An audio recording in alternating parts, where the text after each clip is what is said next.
Alhamdulillah atas kemudahan dari Allah Subhanahu wa taala kita bisa mengkaji kitab Al-Hafidz Ibnu Hajar rahimahullahu subhanahu wa taala. Pada pertemuan yang lalu kita telah selesai dari pembahasan zakat pemilik emas, perak, kemudian apa lagi? Atau uang ya, atau uang. Sekarang kita lanjutkan para hadirin. Pernah kita sampaikan kita tidak membaca hadisnya khusus bab ini ya, satu persatu. Yang ingin kita sampaikan adalah pendasaran di dalam kitab zakat. Kalau kita sudah mendapatkan kaedah-kaedah pokoknya, insyaallah bisa kita pahami hadis-hadis yang selanjutnya. Kita baca hadis di 623 tentang masalah zakat perdagangan, tentang masalah zakat perdagangan. Wa an Samurah bin Jundub qala, dari Samurah bin Jundub radhiyallahu anhu qala, kana Rasulullah sallallahu alaihi wasallam ya'muruna, bahwasanya Rasulullah sallallahu alaihi wasallam memerintahkan kami an nukhrija sadaqata minal ladzi na'udduhu lil bai', untuk mengeluarkan zakat dari harta yang kita jadikan sebagai barang dagangan. Berarti ada zakat pada barang dagangan? Jawabannya ada. Hadis riwayat Abu Daud dan sanadnya lemah. Hadisnya apa? Hadisnya lemah. Berarti pedagang bayar zakat enggak berarti? Iya, disebabkan hadisnya oh Ustaz salama ini Ustaz, berarti hadisnya lemah berarti. Nah, para hadirin yang dirahmati Allah Subhanahu wa taala, dari sisi sanad hadisnya memang lemah, akan tetapi dikuatkan maknanya oleh ayat. Dikuatkan maknanya oleh ayat. Wahai orang-orang yang beriman, penguatnya adalah Al-Baqarah 267. Al-Baqarah 267. Wahai orang-orang yang beriman, keluarkanlah yang terbaik dari apa yang kalian usahakan. Ibnu Jarir mengatakan ini adalah tentang zakat. Ini adalah tentang zakat. Yang kita dagangkan usaha kita apa bukan? Usaha kita. Keluarkanlah apa yang kalian usahakan. Meskipun para hadirin secara hadis itu lemah ya. Lemah tersebut secara sanad, akan tetapi secara makna didukung oleh ayat. Didukung oleh ayat. Dengan demikian ada zakat pada perdagangan? Jawabannya ada. Bahkan disepakati oleh kebanyakan para ulama. Baik itu dari sisi ilmiah kita sampaikan. Dari sisi ilmiah sanad tersebut lemah, tapi secara makna didukung oleh ayat Al-Quran. Khuz min amwalihim, ambil dari harta mereka. Zakat yang didagangkan tersebut harta kita apa bukan? Jawabannya iya. Baik para hadirin yang dirahmati Allah Subhanahu wa taala, itu dalilnya ya. Sekarang kita lihat perinciannya. Kita murajaah secara singkat untuk pemilik emas, perak dan uang. Berapa nisab zakat emas? Dan yang dinaskan oleh Nabi. Berapa? 20 dinar. Pendekatannya berapa? Baru pendekatannya ya. 20 dinar ini pendekatannya berapa? 85 gram. Meskipun ini diperselisihkan di dalam kitab Minhatul Alam 70. Tapi sehingganya itu maksud kita mengatakan apa? Yang disabdakan oleh Nabi berapa? 20 dinar. Baik, untuk perak berapa para hadirin? Yang dinaskan oleh Nabi? 200 dirham. Pendekatannya berapa? 595 gram perak ya. Baik. Untuk zakat pertanian berapa yang dinaskan oleh Nabi? Nah, masih ingat kita? Berapa? Masya Allah 5 wasak. 5 wasak yang kita cari kemarin. Ini pendasarannya. Nah, kemudian para hadirin yang dirahmati Allah Ta'ala, uang tersebut ditundukkan dengan nisab 20 dinar atau dengan nisab 200 dirham alias perak. Terjadi di sini apa? Perbedaan pendapat ulama. Ulama memang sudah berbeda pendapat para hadirin. Kenapa? Karena uang tersebut tidak ada di zaman beliau sallallahu alaihi wasallam sehingga perlu didudukkan ngikut emas atau ngikut perak. Ulama-ulama yang kita sampaikan kemarin di antaranya adalah perkumpulan ulama fikih internasional itu mengatakan apa kaedahnya? Adana nisabain, yaitu nisab yang paling rendah. Berarti nisab yang paling rendah apa berarti? Perak ya. Kalau kita rupiahkan kalkulasinya berapa? 8.550. Oke, itu ya. Ustaz, saya memandang untuk zakat uang untuk dinar, Ustaz. Ya, enggak masalah. Enggak Mas? Enggak masalah dikarenakan ini terjadi perbedaan pendapat ulama. Bahkan Syekh Ibnu Utsaimin rahimahullah mengatakan ahadzalil fuqara, yaitu yang lebih bermanfaat untuk fakir dan miskin. Baik para hadirin yang dirahmati Allah Subhanahu wa taala. Sekarang kita masuk yang keberapa berarti? Yang kelima ya. Pedagang. Pedagang. Baik. Untuk dalilnya tadi apa? Dalil hadisnya apa? Hadisnya lemah atau kuat? Hadisnya lemah. Tapi kenapa diamalkan juga? Didukung oleh ayat. Didukung oleh ayat.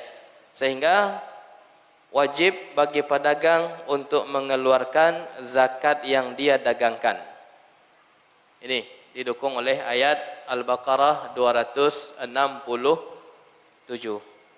Kemudian para hadirin yang dirahmati Allah Subhanahu wa taala, tentang masalah zakat bagi pedagang ini kita mengenal 3 istilah. Yang pertama, kapan disebut dia itu pedagang? Kapan disebut dia pedagang? Lihat aja profesinya Ustaz, kan gampang. Ya bisa jadi profesi hariannya tersebut dagang, bisa jadi profesi hariannya tidak dagang, akan tetapi ada momen. Ada momen dia tersebut mencari uang dari jasa, berkumpul uang. Kemudian ada peluang untuk main di situ. Baik, kapan disebut dia itu pedagang? Yang kedua, setelah kita mengetahui dia pedagang atau bukan para hadirin, kemudian kita pindah yang namanya nisab. Kemudian yang ketiga adalah haul. Baik. 3 hal dalam masalah zakat tijarah. Kaedahnya sebelumnya para hadirin, kaedah sebelumnya, tidak semua orang yang membeli atau menjual disebut pedagang. Kaedah pertama apa? Tidak semua yang membeli atau menjual disebut pedagang. Ini adalah keterangan Syekh Sa'ad Al-Khasran hafizahullah taala. Tidak semua yang membeli atau menjual disebut pedagang. Para hadirin barangkali tadi membeli, berubah status menjadi pedagang? Tidak. Kenapa tidak semua yang membeli atau menjual disebut pedagang? Jadi kapan disebut pedagang? Kapan disebut pedagang? Syekh Ibnu Utsaimin rahimahullah mengatakan ketika dia memiliki niyatut tijarah, niat memperjual belikan atau memperdagangkan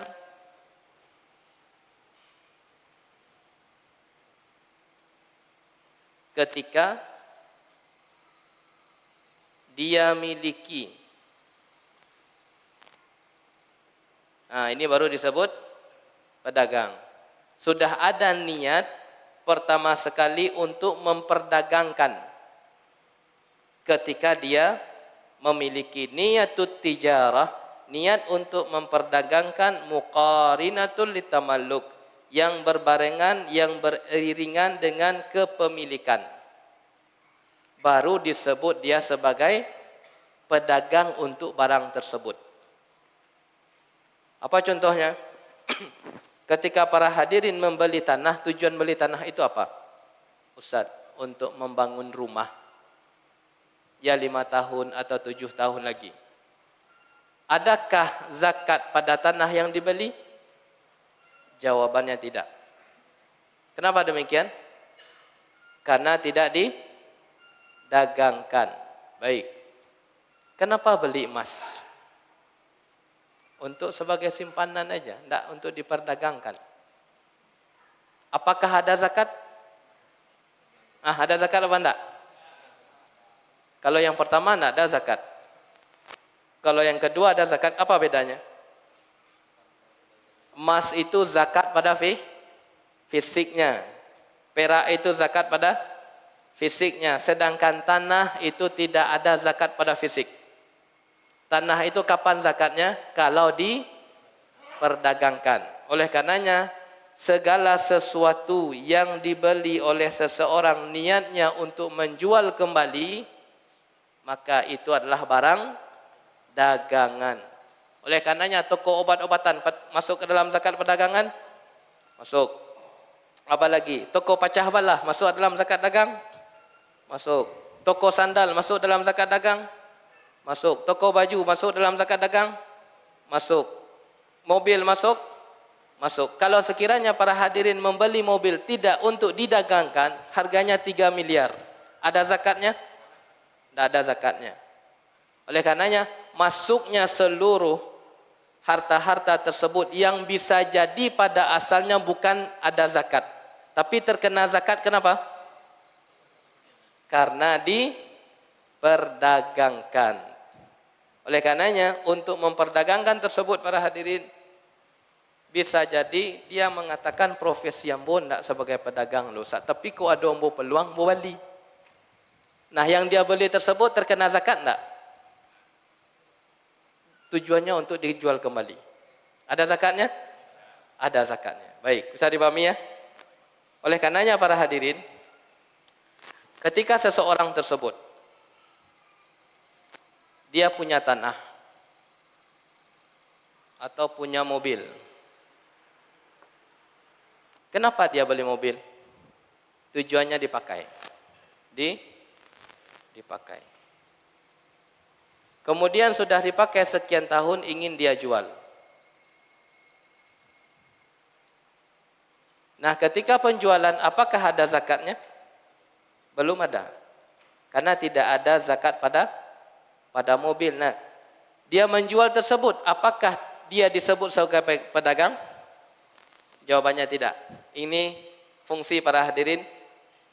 Kaedah tadi, tidak semua yang membeli atau yang menjual disebut dengan pedagang. Tapi kapan dia disebut memperdagangkan suatu barang?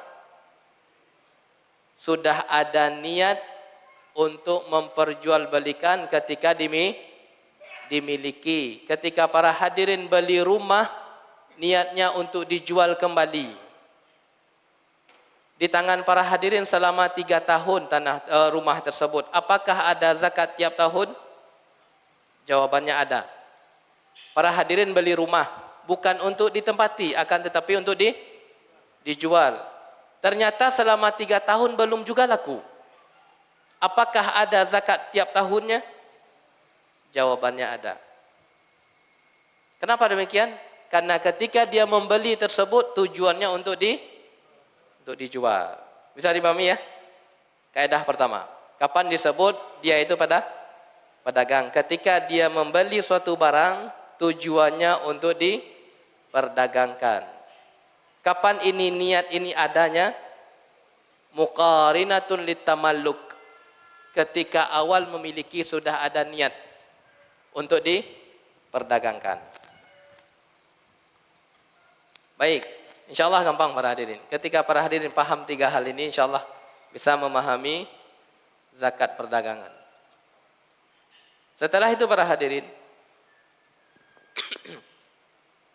kita pindah kepada nomor 2. Setelah kita mengetahui kapan dia disebut pedagang. Yang kedua adalah nisab. Yang kedua adalah nisab. Nisabnya, pembahasan kita tentang nisab dagang sama dengan pembahasan tentang nisab uang. Oleh karenanya, untuk nisab dagang berapa berarti? Adana nisabain. Nisab yang paling rendah.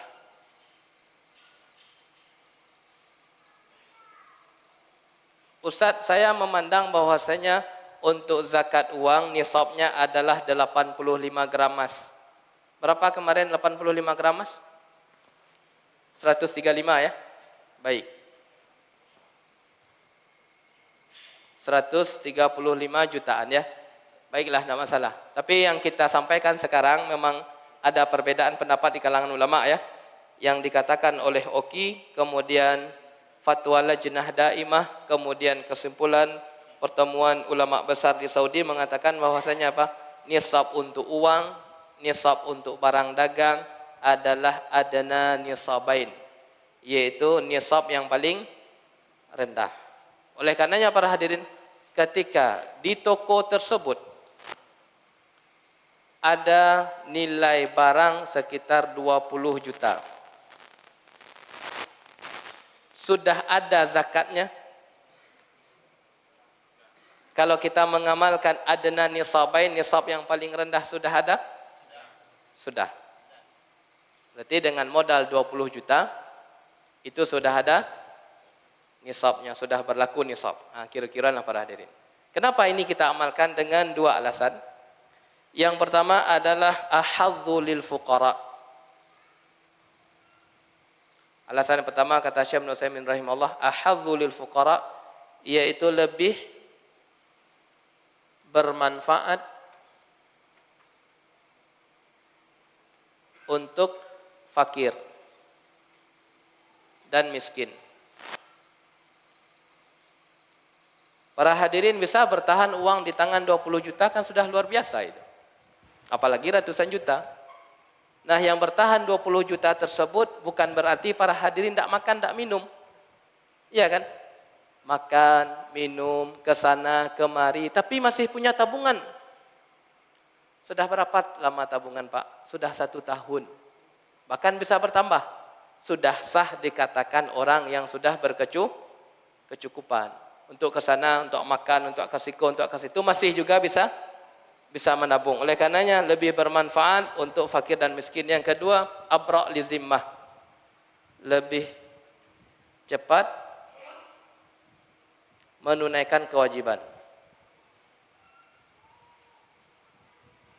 Selamat maksudnya ya. Lebih selamat. Orang yang menggunakan adna nisabain, nisab yang paling rendah itu lebih selamat. Ini bermanfaatnya kapan para hadirin?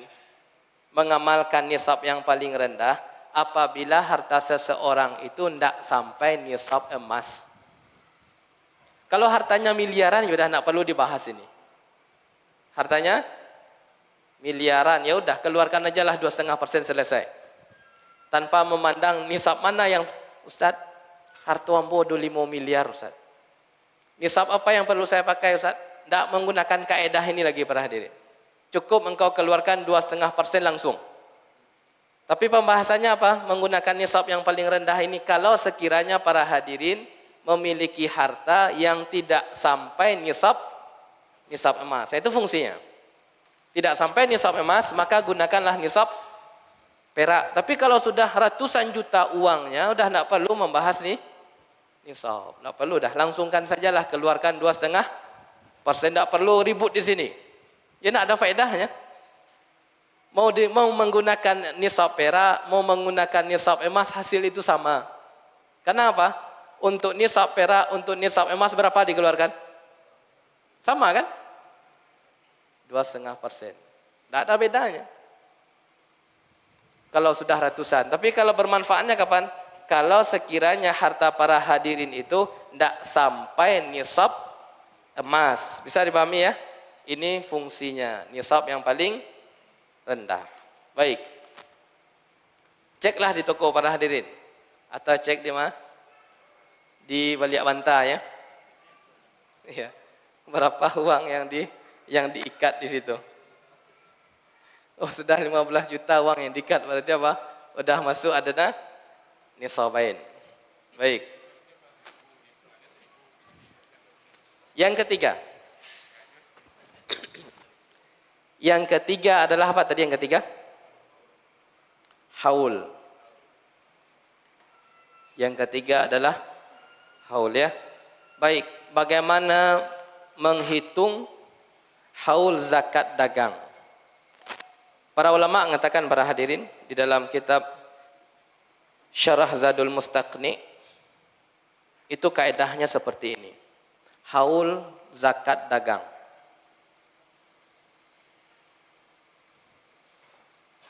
Baik, ini pedagang sampingan ya, ini pedagang sampingan. Yang pertama adalah haul zakat dagang ikut haul induknya. Apa maksudnya? Kita lihat contoh. Ini kaidah dulu ya. Haul zakat dagang ikut haul induknya. Apa maksudnya? Contohnya para hadirin, perhatikan. Para hadirin punya uang 500 juta. 500 juta ya. 500 juta itu sudah sampai nisab? Sudah. Ini uang ya, ini rupiah.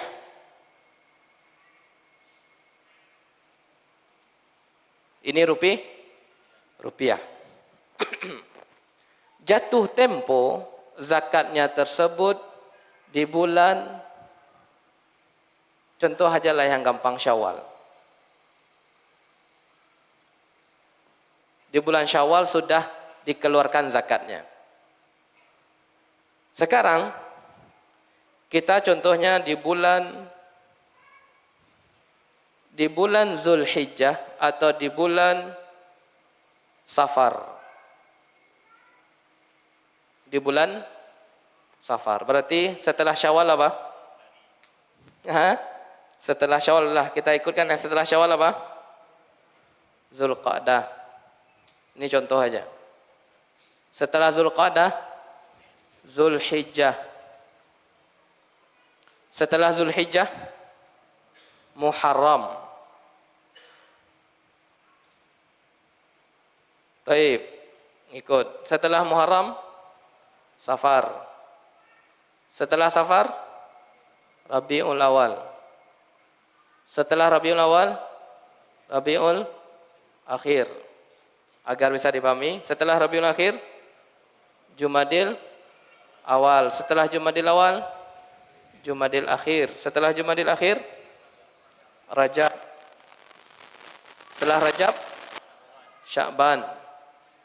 Setelah itu, Ramadan. Setelah itu, Syawal. Baik. Ini di sini para hadirin telah mengeluarkan zakat 500 juta ya. Zakat 500 juta. Perjalanan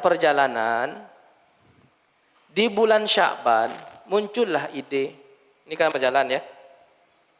Ada peluang. Ambo buka usaha lah. Buka usaha barang harian. Ya, barang harian atau jual apa? Beli mobil untuk dijual. Beli mobil untuk dijual. Atau toko macam-macam. Nah, di bulan Sya'ban ya. Uang yang dibutuhkan untuk usaha ini adalah 200 juta. Di bulan apa para hadirin start dagang? Di bulan Sya'ban. Padahal sudah mengeluarkan zakat uang 500 juta kapan? Di Syawal. Modal dagang ini dari mana? Dari uang 500 juta yang telah dikeluarkan zakatnya di bulan Syawal. Baik. Setelah Sya'ban apa? Ramadan. Setelah Ramadan Syawal. Nah, barang harian para hadirin ini, jualan ini haulnya ikut haul induk. Bisa dipahami? Berarti apa? Tidak punya haul yang baru. Bisa dipahami? Jadi ketika para hadirin punya mod usaha dagang tersebut yang diambilkan dari rupiah, yang rupiah ini induk, maka usaha sampingan tersebut haulnya ikut haul induknya. Tidak punya haul yang baru. Para hadirin belikan mobil di bulan Sya'ban ini, dagang mobil. Berarti apa? Apakah mobil tersebut memiliki haul baru? Tidak. Ketika bulan Syawal gabungkanlah uang yang ada, kemudian tambah apa? Dagang. Nah, gabungkanlah. Ustaz, mobilnya belum laku, Ustaz. Meskipun belum laku, digabungkan. Karena apa demikian? Karena ini adalah jualan ini, dagang ini adalah anak dari pokok berupa uang. Berarti pemilik awalnya adalah miliki uang. Dia ingin membuka usaha sampingan. Nah, usaha sampingan tersebut haulnya ngikut haul induk. Tidak terpisah, terpisah. Dibeli sapi di sini 30 ekor. Pas di bulan Syawal 30 ekor ini masuk perhitungan Syawal atau tidak masuk? Di bulan Ramadan dibeli 30 ekor sapi dengan uang 500 juta. Pas di bulan Syawal harga sapi 30 ekor para hadirin masukkan atau tidak dimasukkan? Dimasukkan. Dimasukkan. Bisa dipahami ya? Kenapa? Karena usaha tersebut cabang dari haul induk. Sehingga para ulama mengatakan, perhatikan, wa inishtara ardan bin nisabi asmanin. Kalau para hadirin beli barang dagangan dengan rupiah, emas atau rupiah, bana ala haulihi, maka haul barang dagangan tersebut dilanjutkan ngikut yang induk. Baik, saya dipahami ya? Oleh karenanya tidak dipisah. Tidak dipisah, dibelikan ke kerbau untuk dijual, tidak dipisah, dibelikan ke tanah. Yang tanah tersebut tujuannya untuk diperdagangkan. Apakah dimasukkan ketika bulan Syawal? Dimasukkan. Meskipun kalau tanah baru berapa bulan baru? Beli di Sya'ban tadi ya. Sya'ban, Ramadan baru 2 bulan. Kepemilikan tanah baru 2 bulan. Kepemilikannya. Tapi dia adalah pecahan dari rupiah. Itu maksudnya ya. Jadi perhitungan yang pertama, bagaimana cara menghitung haul zakat dagang? Yang pertama, haul zakat dagang ikut haul induknya. Satu.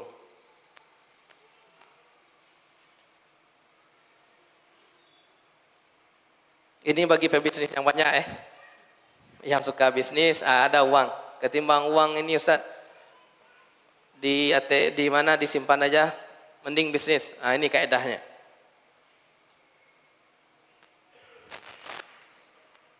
Dibuka toko sama. Haul zakat dagang ikut haul induknya, contoh yang tadi. Yang kedua, haul tersendiri. Haul tersendiri. Bagaimana bentuk haul tersendiri tadi? Bisa jadi kemungkinannya yang pertama, haul tersendiri para hadirin itu punya uang pribadi. Uang pribadi. Ini contoh saja ya. Uang pribadi 200 juta. Taib. Yang itu jatuh tempo zakatnya di bulan Sya'ban. Kemudian mendapatkan warisan 300 juta. Warisan 300 juta. Nah, yang 300 juta ini para hadirin gunakan untuk dagang. Dapatnya di bulan Syawal.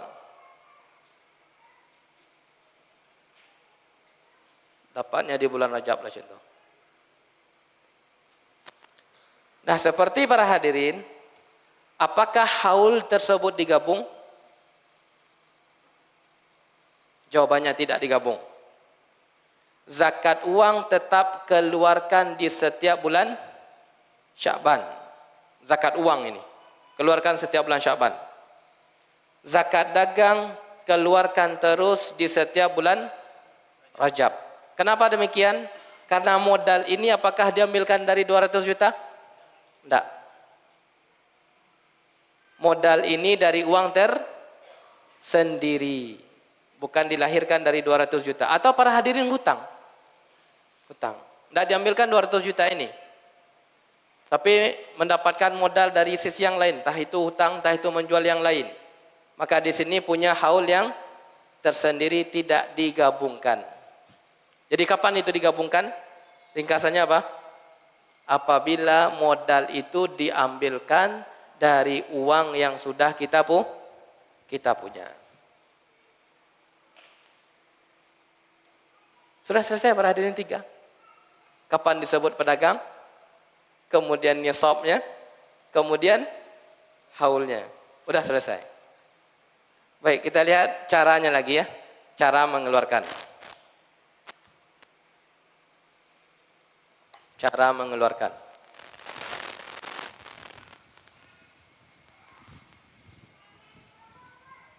Perhatikan yang haul ini para hadirin.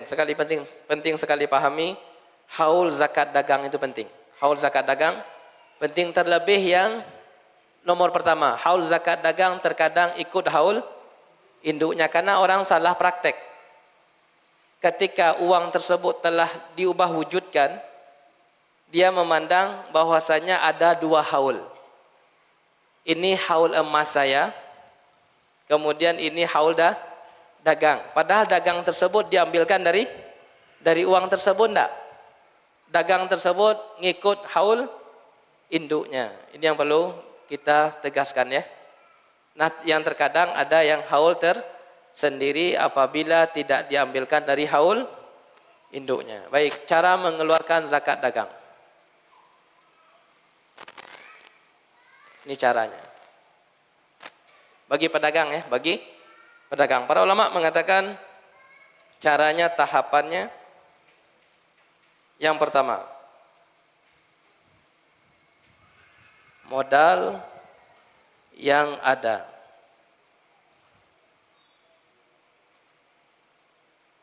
Perhatikan modal. Modal apa yang dimaksud? Modal yang mu'iddun litijarah. Modal yang barang yang didagangkan. Didagangkan.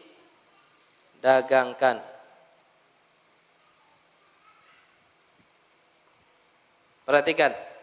Yang masuk modal itu apa? Sesuatu barang yang didagangkan. Adapun modal tersebut untuk membantu tapi dia tidak didagangkan. Apa contohnya? Butuh modal juga kita, butuh mengeluarkan uang juga kita, tapi tidak untuk didagangkan. Kalkulator. Kalkulator para hadirin ada 10. Harganya 500.000, berarti berapa tuh? 5 juta. Para hadirin jual kalkulator apa enggak? Enggak, maka ini enggak masuk modal ya. Apalagi contohnya? Sewa enggak masuk. Apa lagi? Apa bang? Apa? Bangunan enggak? Bangunan tidak, kecuali para hadirin menjual bangunan. Mobil operasional tidak masuk. Apa lagi? Talase. AC. Para hadirin jual AC nak di toko tu? Tidak masuk. Gantungan baju. Gantungan, para hadirin jual gantungan baju nak? Maksudnya untuk penjual baju ini. Gantungan baju, anger ya? Iya. Dia menjual baju atau menjual anger? Iya, menjual baju aja, anger enggak, berarti enggak dihitung. Meskipun gantungan tersebut harganya jutaan. Oleh karenanya modal yang dimaksud apa? Barang yang diperjualbelikan. Kulkas masuk nilai? Enggak. Kulkas itu sebagai sarana. Yang dinilai yang di dalam kulkasnya. Talase enggak masuk. Yang dinilai apa? Yang dalam talasenya. Pahami ini ya? Ini langkah pertama. Modal apa yang dimaksud? Modal yang didagangkan. Modal untuk lampu kan modal juga itu. Itu enggak masuk. Itu enggak masuk selama itu bukan diperdagangkan. Ambil kaidah. Modal yang mana yang masuk? Yang didagangkan. Yang didagangkan. Stok plastik para hadirin. Stok plastik. Masuk perhitungan enggak? Bang jual plastik? Nah, maksudnya ini iya, ini pedagang harian ya. Stok plastiknya ada 5 juta. Masuk modal enggak? Maksudnya dizakatkan enggak? Enggak. Kenapa demikian? Karena bukan untuk diperjualbelikan. Berarti para hadirin insyaallah sudah paham berarti ya? Apa? Iya. Itu adalah sebagai sarana. Bank tidak menjual plastik. Kecuali bank menjual plastik juga di toko baju tersebut atau di toko barang harian tadi iya. Pak, beli plastik abang jual aja. Ya kalau itu apa? Berarti masuk. Ingat ya. Sesuatu yang diperjualbelikan. Adapun sebagai pembantu dan operasional itu tidak masuk. Baik. Modal ya, modal yang berputar di situ. Kemudian harganya harga mana Ustaz? Harganya tersebut adalah harga jatuh tempo hari ini. Apa maksudnya harga jatuh tempo hari ini? Terkadang para hadirin punya item ya. Item ini tahun lalu dibeli modalnya 20.000. Tahun sekarang, para hadirin masih punya stok yang lama. Sekarang harga tersebut sudah 30.000. Tanya kagen barang kau kini bang? 30.000. Para hadirin masih punya stok yang lama. Maka perhitungannya bukan perhitungan 20.000. Perhitungan 30.000. Meskipun belum terjual. Ini baru modal ya. Kalau terjual nanti dapat 35.000, nanti ditambah. Modal yang ada tambah untung. Jadi modalnya apa? Bisa jadi modal kita melihat harga jual hari ini. Bisa jadi yang 20.000 tersebut para hadirin berkemungkinan untuk jatuh harganya. Bisa jadi. Bisa jadi turun 15.000. Maka yang dihitung kalau sekiranya turun bukan 20.000. Yang dihitung adalah apa? 15.000-nya. Ini stok yang tahun lalu ini Ustaz. Karena tidak laku kata agennya harganya turun. Berkemungkinan apa? Stok barang yang lama tersebut modal dulu 20.000 sekarang 30.000, maka perhitungannya kalikanlah dengan 30.000 berapa yang sisa stok lama tersebut. Kemudian ditambah keuntungan. Keuntungan para hadirin kama apa ini? Bisa jadi ke rumah, bisa jadi ke emas, bisa jadi ke tanah dan yang lain ya. Nanti kita lihat. Nanti kita lihat azan dulu. Bagaimana tadi ada 2 catatan kan? Yang pertama, tidak dihitung apa yang tidak dihitung. Itu adalah apa? Sarana ya. Ya kita bahasa ringkaskanlah sarana. Artinya sarana itu tidak diperjualbelikan, kalkulator macam-macam. Ini tidak masuk hitungan ya. Kemudian yang kedua, kaidah mengetahui modal tersebut adalah harga sekarang. Bisa jadi harga sekarang itu para hadirin kemungkinannya apa? Jatuh. Kemungkinan apa? Masih sama. Kemungkinan ketiga apa? Naik. Kita nak berpatokan kepada harga beli yang kemarin, tidak. Akan tetapi yang sekarang bisa jadi ini sudah jatuh harganya. Maka itu yang dihitung, bukan harga yang lama. Dulu dibeli 100.000, sekarang sudah 95. Maka yang dikalikan yang berapa? 95. Kalau masih sama jelas ya. Dulu dibeli 100.000, sekarang sudah naik 130. Yang dikalikan yang mana? 130. Baik. Modal ya. Ditambah untung. Nah, ini fungsi kita mengenal harta zakat para hadirin. Baik, modal yang berputar ditambah untung. Coba para hadirin sebutkan alokasi keuntungan itu ada beberapa kemungkinan. Bisa jadi untung tersebut berupa apa? Rupiah, ya kan? Apa lagi? Bisa jadi berupa emas kan? Bisa jadi berupa apa lagi? Barang dagangan yang lain. Barang dagang yang lain. Berkemungkinan para hadirin menjual X untung, dijual Y lagi. Sehingga para hadirin pedagang apa? A sampai Z. Ya cukup ya. Nah, barang dagangan yang lain. Apalagi kemungkinan untung tersebut? Mobil. Ya kan? Ini alhamdulillah Ustaz, keuntungan dari dagang ini. Baik. Apalagi kemungkinan? Rumah. Untuk dipakai ya. Apa keuntungan yang lain? Tanah untuk dipakai.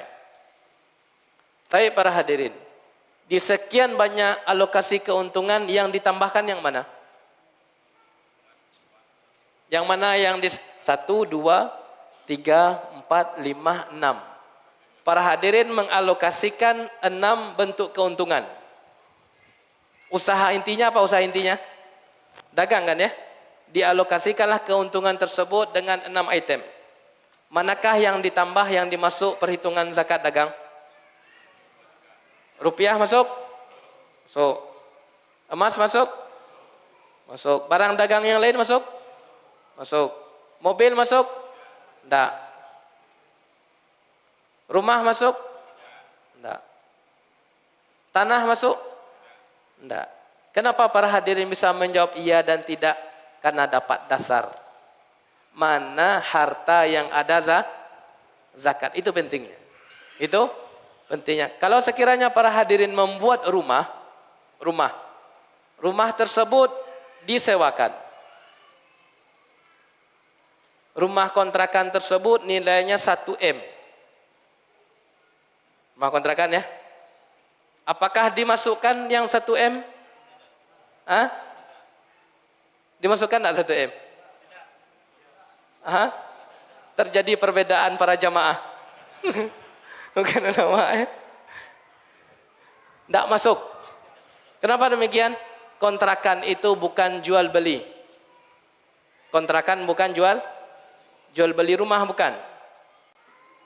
Semua yang para hadirin sewakan itu tidak masuk perhitungan fisik. Mobil yang disewakan itu tidak masuk. Yang ada zakatnya apa nanti? Ya, hasil dari sewanya. Baik, bisa dipahami ya? Oleh karenanya keuntungan tersebut pastikan apakah dialokasikan kepada harta yang terkena zakat atau dialokasikan kepada harta yang tidak terkena zakat. Itulah pentingnya mengetahui harta yang terkena zakat atau tidak. Baik, modal yang berputar ditambah keuntungan. Ingin ditambah keterangan keuntungan? Keuntungan yang ada zakatnya. Keuntungan yang ada zakat seperti ini, rupiah, emas, barang dagangan yang lain. Kalau keuntungan itu mobil tidak ditambah. Kalau keuntungan rumah itu tidak ditambah. Bisa dipahami sampai sini ya? Modal yang berputar ditambah keuntungan. Kemudian apalagi ditambah Ustaz? Syekh Ibnu Utsaimin rahimahullah mengatakan ditambah hutang yang ada di tangan orang. Ditambah hutang yang ada di tangan orang. Berarti lah berapa nambahan berarti? Sudah 3 ya. Modal, untung, kemudian hutang yang ada di tangan orang. Tadi jatuh temponya kapan? Contohnya Syawal ya. Sebelum Syawal apa? Ramadan. Para hadirin menghutangi orang. A, B, C, D, E adalah hutang tersebut 50 juta. Nah, 50 juta ini para hadirin ketahui orang tersebut kata beliau rahimahullah bazilun, yaitu dibayar. Bukan tipikal orang yang susah minta. Karena orang yang berhutang ada 2. Orang berhutang ada orang yang berhutang. Ini kaitan dengan zakat ya. Orang yang berhutang ada 2. Yang pertama adalah selalu bayar. Kalau bermuamalah sama dia, hutang tersebut dibayar terus. Itu namanya bazilun, selalu bayar. Tipikal yang kedua, itu adalah susahnya minta ampun. Baca kak dulu aja. Iya, susahnya minta ampun. Nah, yang mana yang tidak masuk? Yang tidak masuk perhitungan adalah hutang di tangan orang yang susahnya minta ampun. Ini tidak masuk. Nah, kena-kena lah para hadirin. Berarti ada hikmah juga ya, menghutangi orang yang susah. Tidak masuk zakat. Berarti kapan Ustaz dibayarkan? Dibayarkan hanya sekali saja. Sekali pas dia bayar. Meskipun sudah ada di tangannya selama 3 tahun. 3 tahun itu sebenarnya sudah berapa kali itu? Sudah 3 kali. Yang dikeluarkan hanya sekali. Berarti apa teorinya tadi? Itu adalah modal yang berputar tambah keuntungan ditambah hutang yang ada di tangan orang. Tambah catatan masalah yang dia tersebut bisa untuk bayar, lancar proses pembayaran. Para hadirin yang dirahmati Allah Subhanahu wa taala, setelah itu semua punya resiko untuk dikurangi. Kan tadi tambah-tambah semua tuh. Modal, tambah apa lagi? Untung, tambah apa lagi? Hutang yang ada di tangan orang. Berpeluang untuk dikurangi? Berpeluang. Kapan itu dikurangi? Dainan wajaba qabla hululiz zakah. Dikurangi dengan hutang yang jatuh tempo sebelum zakat jatuh tempo.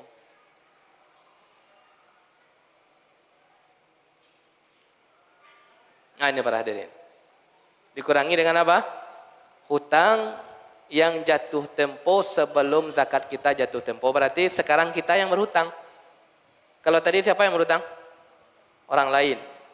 Berarti hutang kita jatuhnya di minggu pertama bulan Syawal. Kita wajib bayar di akhir. Maka kurangi berapa hutang udah kasih fulan tadi sebelum jatuh tempo? Adalah 300 juta bang. Ya kurangi 300 juta. Kemudian setelah ditambahkan tersebut, summa yuzakki ma baqiya. Yang dizakatkan itu adalah yang sisa. Bisa dipahami ya? Ini alur pengeluaran zakat ya, tambah. Kemudian kurang kalau sekiranya kita memiliki hutang. Baik.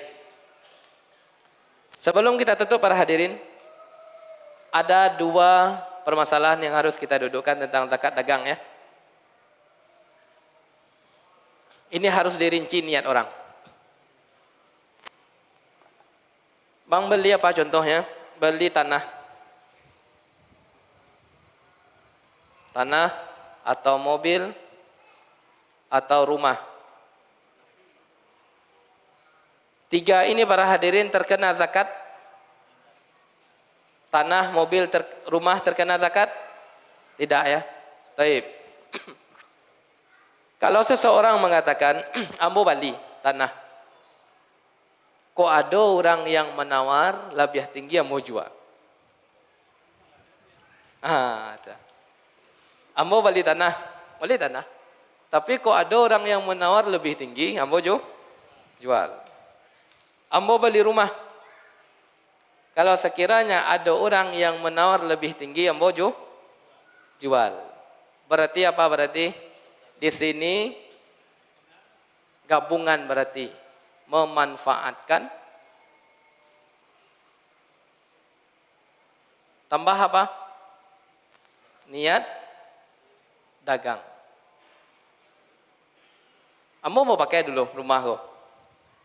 Kalau sekiranya nanti ada suatu waktu orang yang nawar lebih saya jual. Berarti ketika dia memiliki, dia menggandakan niat, memanfaatkan sekaligus menjual. Kalau sekedar memanfaatkan tak ada apa? Zakat.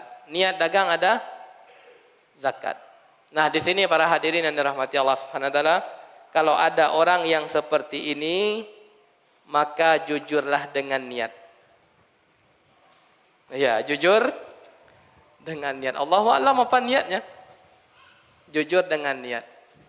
Ini langkah pertama ya, sebelum ada rincian. Start awalnya apa? Jujur dengan niat. Innamal a'malu binniyat. Sehingga rincian yang pertama para ulama mengatakan aslu syira'ihi al-arad. Niat dasarnya adalah memanfaatkan. Niat dasar apa? Memanfaatkan. Kamu pakai rumah, kamu pakai. Tapi kalau ditawar rumah Pak kau 3M Pak jual. Nah, jual. Para hadirin berapa motor yang dibeli? Anggaplah 15 juta. Pas bana orang mencari-cari motor tersebut, yo motor iko bana yang mau cari-cari selama ko Pak. Ambo bali 50 juta lah. Iya kan dijual? Dijual. Nah, apakah itu dihukumi zakat dagang? Jawabannya tidak. Kenapa demikian? Karena maksud yang pertama itu adalah memakai, bukan untuk dijual. Ya siapa yang tidak mau menjual para hadirin? Mendapatkan harga tawar yang lebih. Oh beli dua oleh. Baik, memanfaatkan. Maka di sini tidak ada zakat satu. Kemudian yang kedua, aslu syira'ihi lisil'ah biniyatil mutajarah. Dia membeli tersebut niat pokoknya adalah untuk dagang.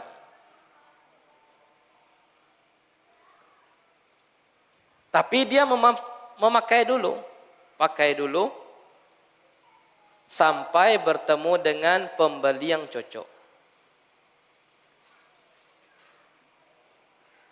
Tujuan udah beli oto ko apa? Untuk ambo jual balik. Tapi kok dipakai ya nak masalah. Ambo pakai di sini sampai bertemu dengan pembeli yang cocok. Maka ini dihukumi apa ini? Dihukumi zakat dagang. Maka ketika para hadirin menggandakan niat seperti ini, maka langkah pertama apa? Jujur dengan niat. Kita manfaatkan atau untuk kita perdagangkan. Baik para hadirin yang dirahmati Allah Subhanahu wa taala. Setelah kita mempelajari ini, lah ambo kiro-kiro Ustaz. Ambo ulun wajib bayar zakat deh. Berpeluang untuk pertemuan yang selanjutnya. Apakah saya orang yang berhak menerima zakat? Iya, ini oleh karenanya kita tuntaskan dulu ya. Yang pertama apa? Orang yang wajib bayar zakat. Kalau belum wajib, kemungkinan berhak menerima zakat. Kalau tidak apa? Tidak wajib mengeluarkan zakat, belum berhak menerima zakat. Baik para hadirin yang dirahmati Allah Subhanahu wa taala. Ya, Bang?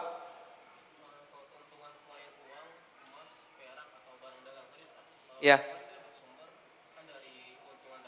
Ya, sumbernya dari keuntungan dagang. Haul induk. Haulnya haul induk. Iya, haul dagang yang pertama. Contohnya keuntungan abang dari usaha bang intinya dagang ya. Kemudian dapat untung bang belikan tanah. Nah tanah tersebut untuk diperjualbelikan. Ketika telah jatuh tempo zakat dagang, tanah include. Harga tanah include seperti itu bang. Ngikut haulnya. Wallahu ta'ala alam. Ada yang lain sebelum kita tutup? Bisa dipahami ya? Tentang zakat perdagangan. Udah selesai para hadirin tentang harta zakat yang berlaku di situ. Insyaallah pada pertemuan selanjutnya ini satu paket ya. Itu adalah orang yang berhak menerima zakat siapa saja, agar kita kalau ada orang yang menyerahkan zakat maka timbang-timbang diri kita dengan kaedah ini. Apakah layak menerima zakat atau tidak? Semoga bermanfaat. Wabillahi taufiq wal hidayah. Assalamualaikum warahmatullahi wabarakatuh.